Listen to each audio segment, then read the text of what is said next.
When you think of your future career, what do you picture? Do you imagine owning your own business, becoming a lawyer, or maybe even saving lives as a doctor? But no matter what career path you choose, you are eventually going to want more. More pay, more opportunity, or more support. But the problem is, most Americans do not obtain these things because they do not have the confidence or the skills to speak up. So stop hoping and start advocating. Hello, my name is Catherine Pillar, and I want to walk you through a day in my life. Imagine waking up at 6:15 a.m., tired, but you cannot forget the most important step in your morning routine, putting in your contacts. You arrive at school at 7:40 a.m. and are immediately thrown into a long day of difficult classes, quizzes, lectures, and labs. Exhausted from concentrating, your mind wanders, and you look out the window. But then you see the blinds. The thin stripe pattern makes the whole room spin. They move up and down like waves on the ocean until you are overwhelmed and disoriented. This is a normal day through my eyes. When I was 5 years old, I failed my yearly eye exam. I didn't fail on purpose. I actually couldn't see. A few days later, I was diagnosed with a rare eye condition called nystagmus, which causes my eyes to shake. At the time, I didn't know what this meant. All I knew was that from now on, I would need to wear glasses. So, my parents went to my elementary school in hopes to get an IEP plan, which is an individualized education program plan given to students who need extra assistance in the classroom due to a medical condition. We thought that the process would be simple, but it was not. We were denied. The school didn't believe that my condition was serious enough to be worthy of extra help.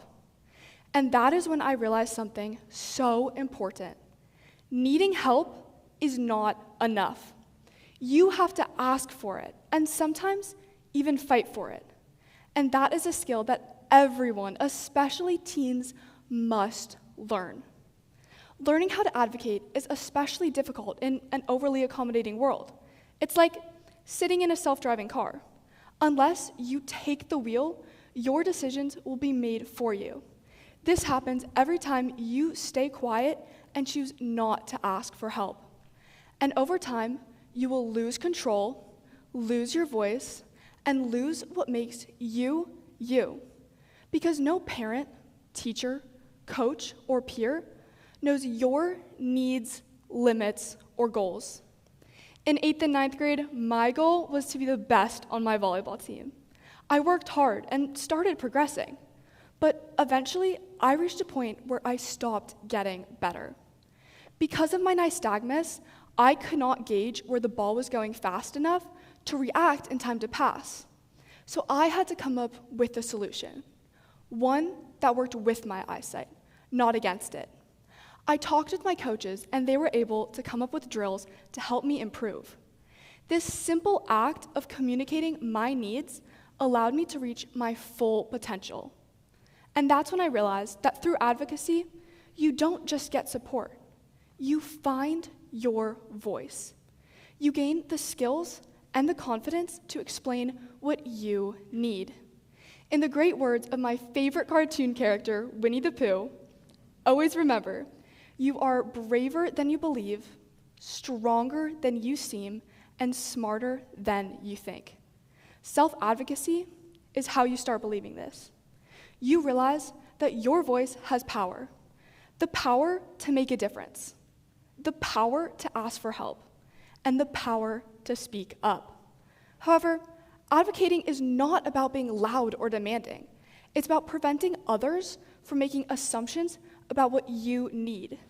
It's built off those little annoying skills our parents taught us when we were kids: making eye contact, saying please and thank you, and listening when others are speaking. These seemingly trivial skills lay the foundation for learning how to advocate, because advocating must be done in a respectful manner. It's the happy medium of standing your ground, to get the help you need, while realizing that not everyone will understand, and it is up to you to explain it. It is up to you to have the confidence to articulate your needs. It is up to you to advocate. And here's why it matters. It might seem crazy, but 1 in 8 job applicants in Gen Z brought their parents to their interview. Yeah, can you imagine bringing your mom and dad to answer interview questions? This extreme reliance on parents would just show your employer that you do not have the confidence or skills to speak for yourself. But luckily, because it is a skill, it can be learned. I learned how to advocate for myself because I had to. But you don't have to wait until something goes wrong. Take the wheel. Ask the question. Get the help you need. Learn how to communicate in a positive, powerful, and personable way. Learn how to advocate. Thank you.